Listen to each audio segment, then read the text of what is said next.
Hello दोस्तों, नमस्कार। स्वागत है आपका पीकेआर टेक क्लासेस में। दोस्तों, आज हम लोग देखने वाले हैं इलेक्ट्रिकल थ्योरी लेवल 1 का ये पार्ट तीसरा है। ठीक है दोस्तों, हम लोग अभी पार्ट 1 एंड पार्ट 2 कंप्लीट कर चुके हैं। जिसने वो नहीं देखे हैं तो वो हमारे चैनल पीकेआर टेक क्लासेस में जाके देख सकता है। ठीक है दोस्तों, और जिसने सब्सक्राइब नहीं किया है वो चैनल को सब्सक्राइब कर ले। तो देखते हैं ऑब्जेक्टिव क्वेश्चन को। ठीक है दोस्तों, देखते हैं हम लोग 102 क्वेश्चन से। तो दोस्तों, आप लोगों से रिक्वेस्ट है कि वीडियो को अंत तक जरूर देखा करिए, आपके लिए काफ़ी हेल्पफुल रहेगा। ठीक है दोस्तों, तो देखते हैं question. The following symbol represents. तो ये जो सिंबल दिया है वो किसको रिप्रेजेंट करता है, किसको प्रतीक है। तो ये है दोस्तों, जो ये सिंबल है ये दिखाता है दोस्तों एक्स और गेट को, एक्सक्लूसिव और गेट। ठीक है, जिस इसका ये जो सिंबल है ये इस तरह से बनता है, एक्सक्लूसिव और गेट की तरह। ठीक है, जिसमें 2 इनपुट एंड एक आउटपुट होता है। ठीक है, एंड इसकी जो बूलियन एक्सप्रेस होती है वो होती है वाई बराबर ए प्लस और बी, जिसको ए बराबर b bar plus a bar b इस तरह से रिप्रेजेंट करते हैं। ठीक है, अगला question. When squirrel cage induction motor is started directly by a DOL starter the starting current will be. जब एक स्क्विरल केज इंडक्शन मोटर को हम लोग डीओएल स्टार्टर से सीधे स्टार्ट करते हैं तो जो उसकी स्टार्टिंग करंट होती है वो 5 to 7 times the full load current के बराबर हो जाती है। ठीक है दोस्तों, अगला क्वेश्चन दोस्तों क्या कह रहा है। इन ए 3 phase motor the rotating magnet field is displayed eight an angle of. किसी 3 फेज इंडक्शन मोटर में जो घूर्णी चुंबकीय क्षेत्र होता है वो कितने कोण पर प्रतिस्थापित होता है। तो किसी भी 3 फेज इंडक्शन मोटर में जो रोटेटिंग मैग्नेटिक फील्ड होती है दोस्तों वो 120 डिग्री पे होती है। एंड जो 120 डिग्री पे होती है, एंड जो रिजल्टेंट होता है फ्लक्स, जो मैग्नेटिक फ्लक्स होता है रिजल्टेंट, वो फाई आर इक्वल टू होता है अंडर रूल के अंदर phi h horizontal and phi v vertical का स्क्वायर इस तरह से। एंड जो रिजल्टेंट फाई आर निकल के आता है वो निकल के आता है 3/2 फाई एम के। जो मैक्सिमम फ्लक्स होता है उसके 3/2 या 1.5 गुने के बराबर होता है जो रिजल्टेंट फ्लक्स होता है। ये थ्योरी होती है, इसको समझने के लिए थोड़ा टाइम चाहिए होता है, इसलिए अभी यहाँ पर जितना है दोस्तों उतना समझ लेते हैं। ठीक है, अगला question. The direction of rotation of a capacitor start motor can be reversed by. जो कैपेसिटर स्टार्ट मोटर होती है उसकी दिशा कैसे परिवर्तित की जा सकती है। तो जो सिंगल फेज इंडक्शन मोटर होती है कैपेसिटर स्टार्ट मोटर, तो उसकी जो दिशा है, ठीक है, उसकी दिशा हम लोग क्या होता है कि कोई भी हो, जैसे कि रनिंग वाइंडिंग या स्टार्टिंग वाइंडिंग, उनमें से किसी एक वाइंडिंग की अगर हम लोग डायरेक्शन को बदल दें, कनेक्शन को बदल दें, तो जो मोटर की दिशा है वो विपरीत हो जाती है। तो क्या होगा, reversing the connection of either the running winding और द स्टार्टिंग वाइंडिंग। अगला question. Which type of single phase motor can be used on both AC and DC supply. AC और डीसी दोनों आपूर्ति के लिए किस प्रकार की सिंगल फेज मोटर का उपयोग किया जाता है। तो दोस्तों ये होती है यूनिवर्सल मोटर, जिसका उपयोग दोस्तों यूनिवर्सल मोटर होती है, जिसका उपयोग हम लोग एसी एंड डीसी दोनों सप्लाई पर करते हैं। ठीक है, अगला question. The application of stepper motor is. तो एप्लीकेशन मोटर क्या होता है, स्टेपर मोटर का एप्लीकेशन क्या होता है दोस्तों, तो ये फैक्स मशीन में यूज की जाती हैं। ठीक है, अगला question. An exciter used for field excitation of an alternator will be. किसी भी अल्टरनेटर के क्षेत्र को उत्तेजित करने के लिए कौन सा उत्तेजक उपयोग करते हैं दोस्तों। तो ये होता है हम लोगों का, ये होता है दोस्तों कौन, शंट जनरेटर। ठीक है, जिसकी ड्रॉपिंग कैरेक्टरिस्टिक्स होती हैं उनको हम लोग एक्साइटर के रूप में यूज करते हैं। अगला क्वेश्चन। व्हेन ए कॉइल या conductor moves at right angle to the magnetic flux the induced EMF will be. तो क्या कह रहा है वो दोस्तों कि जब कोई कुंडली है, अगर ये मान लिया फ्लक्स है एंड जो कॉइल या कुंडली है वो उसके 90 डिग्री पे है, 90 डिग्री या राइट एंगल पे मूव कर रही है, तो उसमें जो इंड्यूस्ड ईएमएफ होगा वो कितना होगा दोस्तों। तो जो इंड्यूस्ड ईएमएफ होगा दोस्तों वो होता है मैक्सिमम इस कंडीशन में, एंड फ्लक्स लिंकेज जो होगा वो होता है दोस्तों मिनिमम। ठीक है, rate of change of flux linkage जो होता है वो दोस्तों मिनिमम होता है, एंड इसमें जो इंड्यूस्ड ईएमएफ होगा वो मैक्सिमम होगा। ठीक है, अगला question. A 3 phase star connected alternators having a rotating armature will have. किसी घूर्णी आर्मेचर वाले 3 फेज स्टार संयोजित अल्टरनेटर में कितनी स्लिप रिंग होंगी दोस्तों। तो इसमें होती हैं 4 स्लिप रिंग। ठीक है, अगला question. If the field of a synchronous motor is under excited the power factor will be. तो सिंक्रोनस मोटर की अगर फील्ड अंडर एक्साइटेड है तो जो उसकी पावर फैक्टर होगा वो होगा दोस्तों लैगिंग कंडीशन में, एंड अगर ओवर एक्साइटेड कंडीशन में होती है तो उसका पावर फैक्टर लीडिंग होता है, एंड नॉर्मल एक्साइटेशन में होगा तो उसका जो पावर फैक्टर होगा वो यूनिटी होता है। ठीक है दोस्तों। अगला question, in wave binding the resultant pitch should be approximately equal to. Wave binding में जो रिजल्टेंट पिच होती है लगभग बराबर किसके होनी चाहिए? तो चूंकि वेव बाइंडिंग में जो पैरेलल पाथों की संख्या होती है ए बराबर क्या होता है दोस्तों, ए बराबर 2, एंड जो पिच फैक्टर होता है दोस्तों वेव बाइंडिंग का, जो रिजल्टेंट पिच होती है दोस्त सॉरी रिजल्टेंट पिच जो होती है वो होती है जो वाई बी होती है back pitch minus y f front pitch के बराबर। ठीक है। अगला question, what is the shape of the winding shown in the given figure. चित्र में दर्शाई गई वाइंडिंग की आकृति क्या है? तो ये जो चित्र में दर्शाई गई वाइंडिंग की आकृति है इसे दोस्तों हम लोग बोलते हैं कंसेंट्रिक वाइंडिंग। अगला क्वेश्चन दोस्तों, if the number of poles is 4 and the number of slot is 24 then the pole pitch will be. तो पोल पिच क्या होगी? तो पोल पिच बराबर होता है दोस्तों total number of slot upon total number of poles sorry. तो slot कितने हैं 24 एंड पोल्स हैं 4, तो जो पोल पिच आ जाएगी वो हो जाएगी दोस्तों कितनी 6 स्लॉट। अगला question, the formula to calculate the number of coil groups in AC motor winding is. AC motor winding में कॉयल समूह की संख्या की गणना करने के लिए क्या फार्मूला होता है? तो होता है दोस्तों number of phases into number of poles. अगला question, if the input AC voltage is 30 volt then output DC voltage of the half wave rectifier will be. ठीक दोस्तों, तो क्या होगा DC voltage of the half wave rectifier will be. तो जो AC voltage ये दिया दोस्तों, तो एसी में जो वोल्टेज दिया रहता है वो कौन सा मान होता है? तो वो होता है दोस्तों आरएमएस मान। ठीक है। एसी क्वांटिटी में आरएमएस मान की वैल्यू दी रहती है, तो आरएमएस दिया है, जो वी आरएमएस दिया है ये दिया है 30 वोल्ट। तो इसको हम लोग जब वी मैक्स निकालेंगे तो आरएमएस वी मैक्स बराबर क्या हो जाएगा जो वी आरएमएस बराबर होता है v m by root two, तो यहाँ पे हो जाएगा v RMS into root to.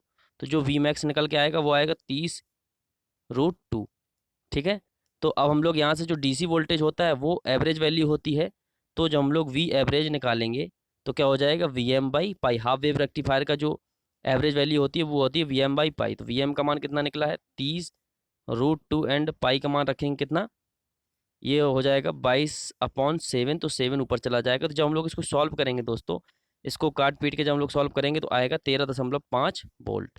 ठीक है। अगला question, in bridge rectifier how many times of ripple frequency at the output is greater than the input AC frequency. तो जो ब्रिज रेक्टिफायर में आउटपुट पर रिपल आवृत्ति कितनी बार इनपुट एसी आवृत्ति से अधिक होती है? तो ये होती है दोस्तों 4 टाइम। अगला question, which type of relay hold their contacts in position A1 after power is cut off. बिजली कटने के बाद भी किस प्रकार के रिले अपने संपर्कों को स्थिति में रखते हैं? तो ये होते हैं दोस्तों, ये किस प्रकार के होते हैं? ये होते हैं दोस्तों लैचिंग रिले। ठीक है, इनको बोलते हैं लैचिंग रिले। अगला question, according to any code the colour code for the neutral is. तो एनी कोड के अनुसार न्यूट्रल का कलर कोड क्या होता है दोस्तों? तो न्यूट्रल का कलर कोड होता है ब्लैक। ठीक है। एंड जो ग्रीन होता है वो होता है, हरा जो होता है वो होता है अर्थ के लिए। ठीक है। एंड रेड एंड ब्लू ये होते हैं फेज के लिए। अगला question, what is the formula to be use to calculate the voltage drop to select the determine the size of cable for panel wiring installation. जहाँ पर दिया है दोस्तों R resistance of the conductor per metre, L distance of the load centre from the supply ends in metre, and I जो है वो total current है। तो ये जो वोल्टेज ड्रॉप का फार्मूला निकलेगा तो वो आएगा दोस्तों, किससे हम लोग कैलकुलेट करेंगे? ये करेंगे दोस्तों 2R इंटू एल इंटू आई। ठीक है। अगला question, in an electric iron the function of pressure plates is. विद्युत इस्त्री में दाब प्लेट का क्या कार्य होता है? तो जो विद्युत इस्त्री होती है उसमें दाब प्लेट का कार्य होता है to obtain a close fitting of the heating element with the sole. मतलब तापक तंतु को तल प्लेट के साथ चिपकी हुई फिटिंग प्रदान करना। ठीक है। अगला question, there is a fault in the geyser अगर it does not provide hot water when it is switched on, what may be the case for this fault. Geyser में एक दोष है, अर्थात इसे स्विच ऑन करने पर यह गर्म पानी प्रदान नहीं करता। इस दोष का कारण क्या हो सकता है? तो जब अगर स्विच ऑन भी करेंगे, जब गीजर अगर पानी नहीं दे रहा है, तो इसका मतलब ये है कि जो थर्मोस्टेट होगा वो ओपन कंडीशन में होगा, वो कहीं से खुला होगा, इसलिए वो गर्म पानी नहीं कर रहा है। ठीक है। अगला question, the material used in an electric oven as heating element is. तो एक विद्युत ओवन में तापक तंतु के रूप में प्रयोग किया जाने वाला पदार्थ है, ये होता है दोस्तों नाइक्रोम। ठीक है। अगला question, the type of motor used in food mixers is. खाद्य मिक्सर में प्रयुक्त मोटर का प्रकार क्या होता है? तो जो फूड मिक्सर में यूज करते हैं दोस्तों वो होती है यूनिवर्सल मोटर। ठीक दोस्तों, जो मैक्सिमम किचन गैजेट्स होते हैं उनमें मैक्सिमम यूनिवर्सल मोटर का यूज किया जाता है, एंड यूनिवर्सल मोटर को विदाउट लोड के नहीं चलाते। ठीक है दोस्तों। अगला question, the system of wiring adopted for industrial power wiring is.